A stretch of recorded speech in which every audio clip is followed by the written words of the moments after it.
বিকেলের নরম রোদে রাজপ্রাসাদের সাদা পাথর ঝলমল করছিল। রাজা বিক্রমাদিত্য বারান্দায় দাঁড়িয়ে রাজ্যের শান্তি দেখছিলেন।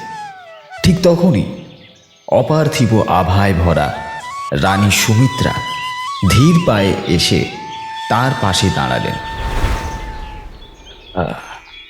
দেখো সুমিত্রা, আমাদের এই রাজ্য আজ কতটা শান্ত। প্রজাদের এই হাসি দেখলে মনে হয় রাজমুকুট পরা সার্থক হয়েছে। কিন্তু আজ তোমাকে বড় বেশি শান্ত দেখাচ্ছে। কোনো বিশেষ ভাবনা কি মনের মধ্যে খেলা করছে তোমার?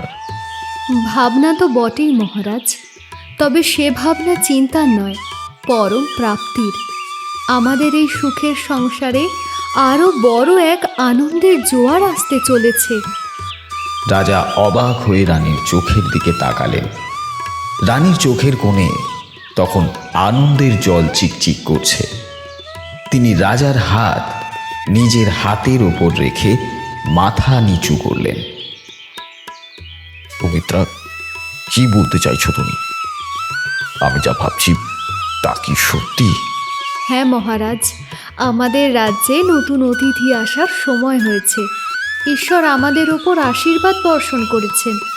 আমি মা হতে চলেছি। সংবাদটি মুহূর্তের মধ্যেই প্রাসাদ জুড়ে ছড়িয়ে পড়ল, আর রাজা উচ্ছ্বাসে আপ্লুত হয়ে উৎসবের নির্দেশ দিলেন। সকলের আনন্দের মাঝেই রানীর কক্ষে নিঃশব্দে দাঁড়িয়েছিল দাসী কালিন্দী, রানীর ছায়া সঙ্গী সে। তার চোখে আজ অভিজাত সৌন্দর্যের বদলে দাউ দাউ করে চলছে ঈর্ষার আগুন। কত হাসি, কত আনন্দ! রানীর গর্ভের সন্তান আসবে আর পুরো রাজ্য ধন্য ধন্য করবে। অথচ এই সৌন্দর্য, এই ঐশ্বর্য তো আমারও হতে পারত। সুমিত্রার এই শান্ত হাসির আড়ালে আমার অস্তিত্ব যেন সেপ একটু মলিন বস্ত্র। কালিন্দী এক পাহাড়ি জনপদের মেয়ে, যেখানে তার পিতামহীর কাছ থেকে সে নিষিদ্ধ টুকটাক বিদ্যা শিখেছিল।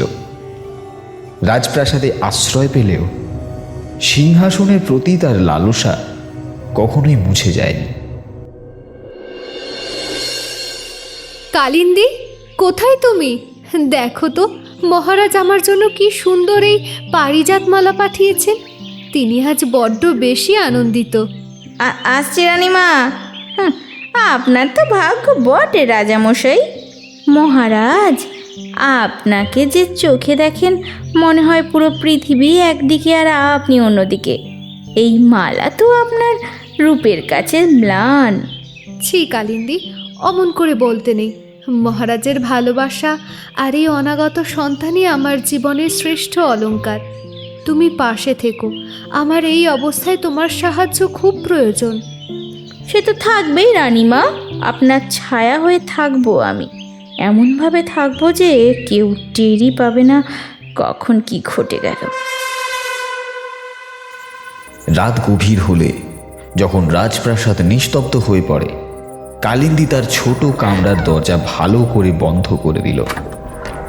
মেঝের এক কোণ থেকে সে বের করে আনলো একটা পুরানো মাটির পাত্র আর কিছু শুকনো লতা পাতা।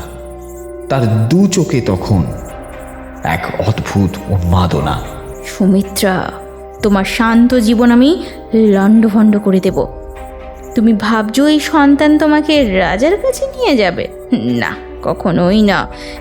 এই সন্তান হবে তোমার ধ্বংসের কারণ। আমি যদি রানী হতে না পারি তবে তুমিও ওই সিংহাসনে বেশি দিন টিকতে পারবে না। দিন কেটে যায়, আর রাজপ্রাসাদের আনন্দের মাঝেই কালিন্দীর ঈর্ষা আরও গভীর হয়।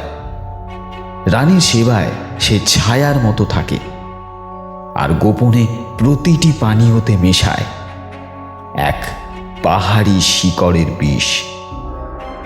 তারপর ঝোড়ো বৃষ্টির এক রাতে অন্দরে ভেসে আসে নবজাতকের প্রথম কান্না। মহারাজ, মহারাজ, শুভ সংবাদ। রানীমা এক ফুটফুটে পুত্র সন্তানের জন্ম দিয়েছেন, যেন সাক্ষাৎ কার্তিক নেমে এসেছেন এই মর্তে। ধন্য হে ঈশ্বর, আজ আমার বংশের প্রদীপ জ্বলে উঠল। সেনাপতি, নগরের প্রত্যেকটি ঘরে মিষ্টি আর স্বর্ণমুদ্রা বিলিয়ে দাও। আজ থেকে 7 দিন রাজ্যে কোনো শোক পালন হবে না, শুধু উৎসব হবে, উৎসব। উৎসবের আলো বাইরে হলেও রানীর কক্ষে ছায়া ঘনিয়ে আসে। সন্তান জন্মের পর থেকেই সুমিত্রা অস্বাভাবিকভাবে দুর্বল, মুখ ফ্যাকাশে, ক্ষীণ স্বর। কিন্তু রাজবৈদ্যরা কোনো রোগ খুঁজে পেলেন না। সীমান্তের সমস্যায় রাজা ব্যস্ত হয়ে পড়ায় রানীর যত্ন পুরোপুরি কালিন্দীর হাতে চলে গেল। শয্যাশায়ী রানীর পাশে দোলনায় ঘুমোচ্ছে রাজপুত্র, আর কালিন্দী নীরবে শিয়রে এসে দাঁড়ায়, হাতে ঘন নীল সুগন্ধি এক ছোট পাথরের পাত্র। কালিন্দী, বড় কষ্ট হচ্ছে রে, গায়ের চামড়া যেন জ্বলে যাচ্ছে। মহারাজ কি একবার আসবেন না? আমি যে রাজপুত্রকে বেশিক্ষণ ধরে রাখতেও পারছি না। রাজামশাই তো সীমান্ত রক্ষার কাজে ব্যস্ত রানীমা। আপনার তো এখন বিশ্রামের প্রয়োজন। এই দেখুন, আমি আপনার জন্য কি এনেছি। উত্তর পাহাড়ের এক তান্ত্রিকের দেওয়া বিশেষ গন্ধরস। এটা গায়ে মাখলে আপনার সমস্ত ক্লান্তি দূর হয়ে যাবে, শরীর হয়ে যাবে শীতল। তুমি আমায় কত ভালোবাসো কালিন্দী। আমি অসুস্থ হওয়ার পর থেকে তুমি নিজের ঘুম খাওয়া সব ছেড়ে দিয়েছো। দাও, ওই সুগন্ধি আমার অঙ্গে মাখিয়ে দাও। কালিন্দী পাত্রটি খুলে রানীর হাতে ও গলায় লেপন করতে করতে বিড়বিড় করে বলল, অন্ধকারে জন্মে যে জন অন্ধকারে নীল, মানুষের রূপ ছাড়ি হতই জলচর প্রাণহীন। আশ হোক তোর তনুজুরি, পাখনা হোক হাত, মর্তে তোর ঠাঁই না রে, আজ অভিশপ্ত রাত। হে কি কালিন্দী, তুমি ওসব কি বিড়বিড় করছো? আর এই গন্ধটা এমন কেন? এ তো চন্দন নয়, এ যেন পচা পুকুরের শ্যাওলার গন্ধ। উফ, আমার হাত, আমার পা, কালিন্দী, আমার আঙুলগুলো কেন এক হয়ে যাচ্ছে? সাহায্য করো। এখন আর কোনো সাহায্য কাজে আসবে না সুমিত্রা। এই গন্ধরস সাধারণ নয়, এতে মেশানো আছে 100 বছরের পুরনো কাল নাগিনীর বিষ আর এই অভিশপ্ত মৎস্যকন্যার চর্বি। তোমার এই সুন্দর রূপ জানিয়ে তুমি গর্ব করতে, তা এখন বিলীন হয়ে যাবে।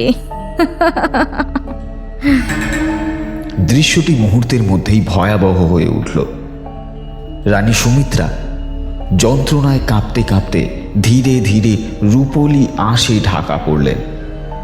তার হাত দুটো পাখনায় বদলে গেল, পা জোড়া লেজে মিলিয়ে গেল, কিন্তু অল্প সময়ের মধ্যেই পালঙ্কে পড়ে রইল এক বিশাল রূপলি মাছ, যার চোখ বেয়ে তখনও গড়িয়ে পড়ছিল মানুষের অশ্রু।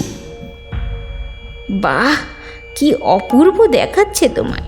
এই তো তোমার আসল রূপ। যাও যাও, তোমার যোগ্য স্থানে ফিরে যাও।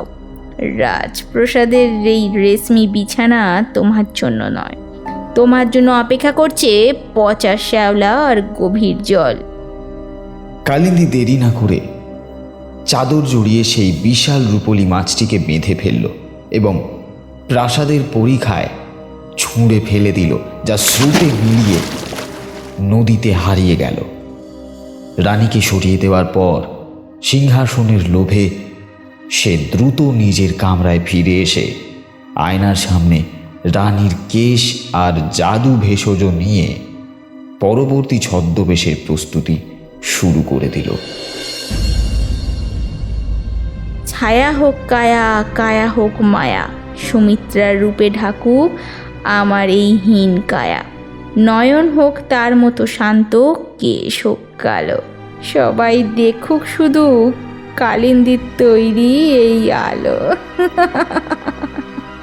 ধীরে ধীরে কালিন্দির চেহারা বদলে যেতে শুরু করলো। তীক্ষ্ণ নাক নরম হয়ে সুমিত্রার মতো হলো, তামাটে গায়ের রং পরিণত হলো দুধ সাদা ত্বকে। সে রানীর আলমারি থেকে পাট বস্ত্র আর রত্নখচিত অলংকার বের করে পড়ল, গলায় ঝুলিয়ে নিল রানীর প্রিয় পারিজাত মালা। আয়নায় তখন দাঁড়িয়ে থাকা রূপটি একদম সুমিত্রার ছায়া। এখন থেকে আমি রানী সুমিত্রা।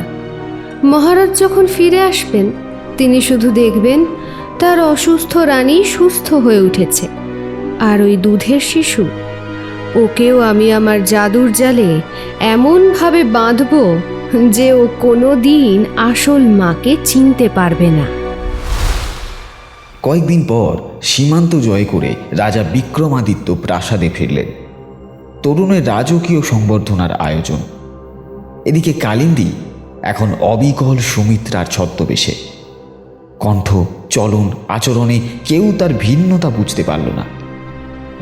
রাজা ক্লান্ত হয়ে ফিরে আসতেই সে রানীর সাজে সোনার থালায় কর্পূর মেশানো জল নিয়ে রাজার পা ধুইয়ে দিতে এগিয়ে এলো। এ কি সুমিত্রা, তুমি শয্যা ছেড়ে উঠছো যে? রাজবৈত্র তো পত্রে লিখেছিলেন তোমার অবস্থা বড়ই সংকটজনক। তুমি কথা বলতে পারছো না, শরীরও ফ্যাকাশে হয়ে গিয়েছে, কিন্তু আজ তো তোমাকে আগের চেয়ে বেশি উজ্জ্বল দেখাচ্ছে। মহারাজ, আপনি ফিরেছেন, এর চেয়ে বড় ঔষধ আর কি হতে পারে? আপনার জয়ের সংবাদ শোনার পর থেকেই আমার সব দুর্বলতা উবে গেছে। দেখুন, ঈশ্বর আমাদের সন্তানকেও কত শান্ত রেখেছেন। সত্যি সুমিত্রা, এ এক অলৌকিক ব্যাপার। তবে তোমার শরীরের সেই পারিজাত গন্ধটা যেন কিছুটা বদলে গেছে। কেমন যেন একটা পাহাড়ি বুনো গন্ধ পাচ্ছি। ও কিছু নয় মহারাজ, অসুস্থ অবস্থায় কালিন্দী আমায় কিছু পাহাড়ি ভেষজ দিয়েছিল, হয়তো তারই ঘ্রাণ লেগে আছে বসনে। আপনি স্নান সেরে নিন, আমি আপনার জন্য প্রিয় ব্যঞ্জন প্রস্তুত করতে বলছি। দিনভর কালিন্দী রানীর অভিনয় নিখুঁতভাবে করে, কিন্তু তার কালো জাদুর একটি শর্ত ছিল, রাত্রি 12টা বাজলেই তার মায়া ভঙ্গ হবে। চাঁদের আলো যখন মধ্য গগনে পৌঁছাবে, কালিন্দী আবার ফিরবে তার পুরানো দাসী রূপে। আর এই গোপন সত্যটা আড়াল করতেই সে রাজাকে রাতে তার কক্ষের বাইরে রাখার ফন্দি আঁটল। সবাইকে তো ফাঁকি দিলাম, কিন্তু এই কাল রাত 12টা বাজলেই তো দুধ চাঁদা সামরা খসে গিয়ে আমার সেই তামাটে দাসী রূপ ফিরে আসে। রাজা যদি একবার দেখে ফেলেন, তবে আমার মুন্ডটা তখনই ছেদন করে ফেলবেন। রাজবৈদ্য বৃদ্ধ ধন্বন্তরী দাসের মনে একটা খটকা ছিল। যে রানী প্রসবের পর মৃতপ্রায় ছিলেন, তিনি এক রাতেই এমন চনমনে হয়ে উঠলেন কি করে? গভীর রাতে তিনি রানীর কক্ষের পাশ দিয়ে যাচ্ছিলেন বিশেষ এক আরোক পৌঁছে দিতে। তখনই হঠাৎ প্রাসাদের ঘণ্টা ঘরে রাত 12টার ঘণ্টা বাজল। ঢং ঢং ঢং। রাজবৈদ্য আড়াল থেকে রানীর কক্ষের জানালার দিকে তাকালেন। মোমের ম্লান আলোয় তিনি যা দেখলেন, তাতে তার রক্ত হিম হয়ে গেল। এ কি দেখছি আমি? রানী মায়ের ছায়াটা জানলার পর্দায় অমন বিকট হয়ে যাচ্ছে কেন? তার দীর্ঘ সুঠাম হাতগুলো কেমন যেন কুঁকড়ে যাচ্ছে। এ তো রানী মা নন, এ যে কালিন্দীর মতো দেখতে কেউ। আবার সেই অসহ্য যন্ত্রণা। আমার আঙুলগুলো আবার কেন মোটা হয়ে যাচ্ছে। এই ঈশ্বর, সূর্য ওঠার আগে যেন কক্ষে কেউ না ঢোকে। কালিন্দী, তোকে আরও শক্তি সঞ্চয় করতে হবে। আর কটা দিন, তারপর রাজা সম্পূর্ণ আমার বশে আসবে। তখন আর এই রূপান্তরের ভয় থাকবে না। সর্বনাশ! এ তো কোনো তুকতাক বা ডাইনি বিদ্যা। প্রাসাদে রানী মানেই তার জায়গায় এক পিশাচী সিংহাসন দখল করে আছে। আমাকে আমাকে মহারাজকে জানাতেই হবে। কিন্তু প্রমাণ কোথায়? রাজা তো ওই মায়াবিনীর প্রেমে অন্ধ হয়ে আছেন। রাজপ্রাসাদের অদূরে নিবৃত এক বনে বাস করতেন মহাজ্ঞানী পণ্ডিত মহাদেব। রাজবৈদ্য ধন্বন্তরী দিশেহারা হয়ে তার শরণাপন্ন হলেন। সব শুনে গুরুদেব তার তেজস্বী শিষ্য রুদ্রকে তলব করলেন। রুদ্র, সময়ের চাকা ঘুরছে। রাজপ্রাসাদে কালনাগিনী থাবা বসিয়েছে। রানী সুমিত্রাকে এক মায়াবী কৌশলে মাছে রূপান্তরিত করে নীল নদে ভাসিয়ে দেওয়া হয়েছে। আর সিংহাসনে বসে আছে এক পিশাচিনী। এ কি বলছেন গুরুদেব? রানীমা এখন মৎস্যরূপী? কিন্তু ওই মায়াবিনীকে চেনার কি কোনো উপায় নেই? আছে রুদ্র, আছে। কালিন্দীর কক্ষে একটি স্ফটিকের শিশি আছে, যাতে রানীর গায়ের আসল পারিজাত সুগন্ধি বন্দি করা। ওই সুগন্ধি ছাড়া কালিন্দীর মায়া বেশিক্ষণ স্থায়ী হবে না। তোমাকে আজ রাতেই ছদ্মবেশে রাজপ্রাসাদের অন্দরমহলে ঢুকতে হবে। ওই শিশিটা চুরি করে আনতে হবে এবং তারপর নদী থেকে সেই বিশেষ মাছটিকে উদ্ধার করতে হবে। কিন্তু গুরুদেব, আমি সামান্য এক শিষ্য। কালিন্দীর কালো জাদুর সামনে আমি তো তুচ্ছ। যদি ধরা পড়ি তবে মহারাজ তো আমায় শুলে চড়াবেন। ভয় পেও না বৎস। এই নাও, এই নাও আমার মন্ত্রপুত ভস্য। এটি কপালে মাখলে অদৃশ্য হয়ে তুমি ঘুরতে পারবে। আর মনে রেখো, রাত 12টা বাজার আগেই কিন্তু তোমাকে এই কাজ শেষ করতে হবে। কারণ 12টা বাজলেই কালিন্দীর আসল রূপ প্রকাশ পায়, যা দেখা সাধারণ মানুষের পক্ষে মৃত্যুর সমান। যাও রুদ্র, অনাগত রাজপুত্রের জীবন এখন তোমার হাতে। যাও। গুরুদেবের আজ্ঞা শিরোধার্য করে রুদ্র গভীর রাতে প্রাসাদে প্রবেশ করল। ভস্যের প্রভাবে প্রহরীদের পাশ কাটিয়ে সে পৌঁছে গেল কালিন্দীর খাস কামরার পাশের সেই গোপন দাসী কক্ষে। চারপাশ নিঝুম, শুধু একটা ভ্যাপসা বুনো গন্ধ বাতাসে ভেসে আসছে। উফ, কি উৎকট গন্ধ!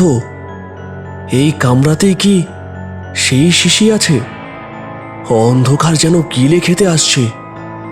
রুদ্র সন্তর্পণে আলমারির তাক খুঁজতে লাগলো। হঠাৎ তার হাত পড়ল একটা ঠান্ডা স্ফটিকের শিশির ওপর।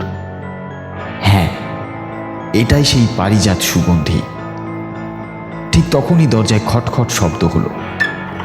কালিন্দী নিজের কক্ষ থেকে বেরিয়ে এই কক্ষেই আসছে। রুদ্র দ্রুত একটি বড় পর্দার আড়ালে নিজেকে লুকিয়ে ফেলল। উফ, গাটা কেমন যেন পড়ে যাচ্ছে। 12টা বাজতে আর মাত্র কয়েক মুহূর্ত বাকি। এই শিশিটা কোথায়? একটু সুগন্ধি না মাগলে তো রাজার সামনে যেতে পারবো না। উফ, ওরে ওরে!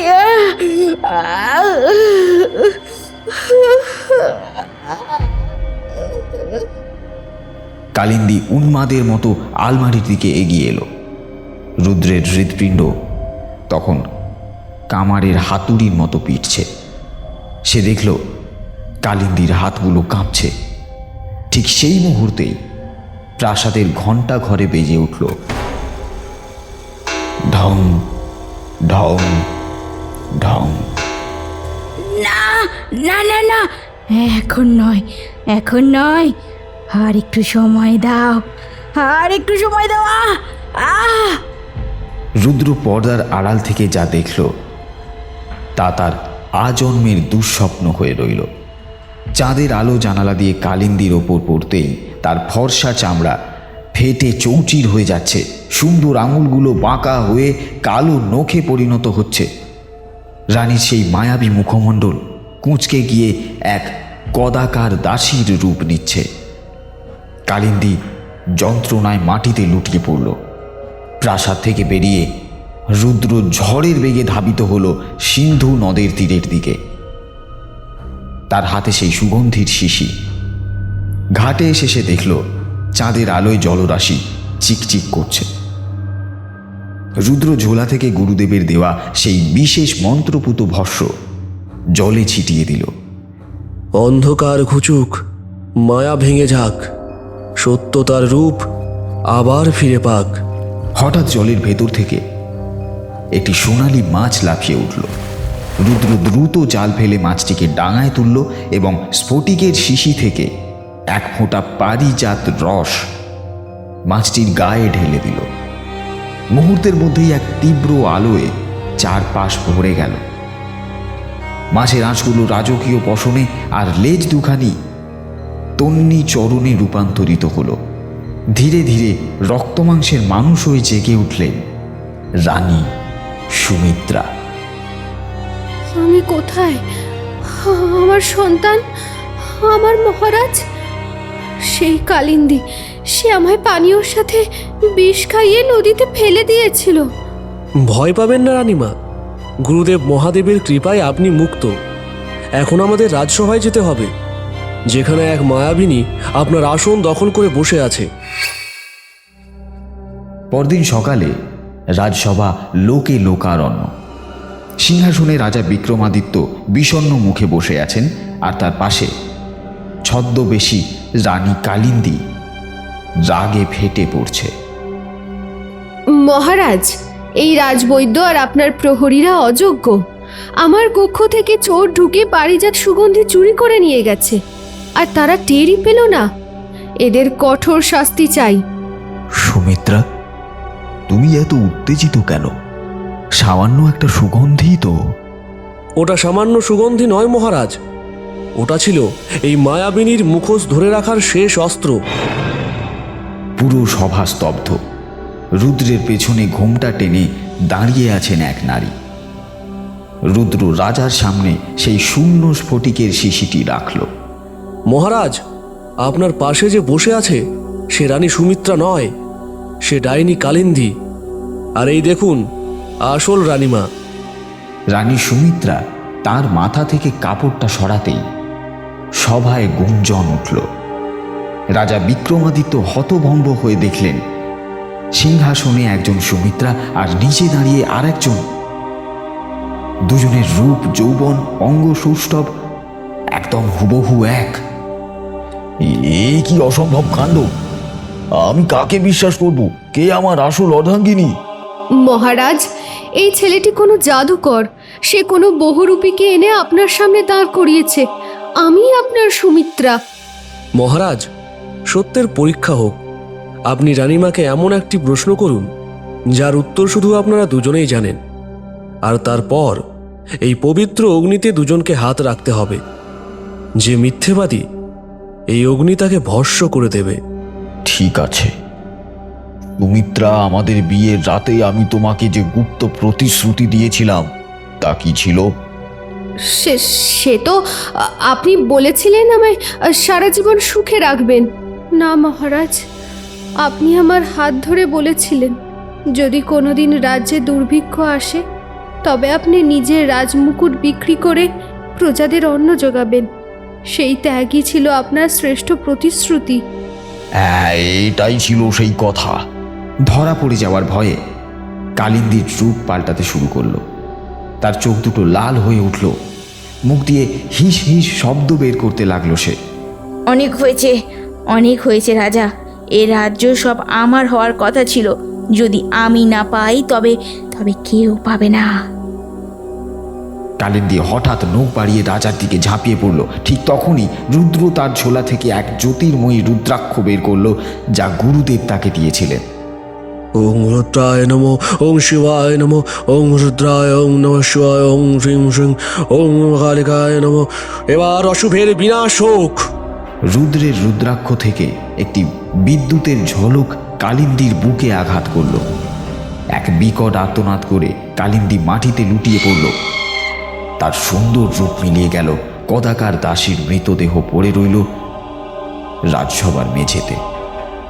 চারপাশ থেকে কালো ধোঁয়া উড়ে গিয়ে আকাশ পরিষ্কার হয়ে গেল।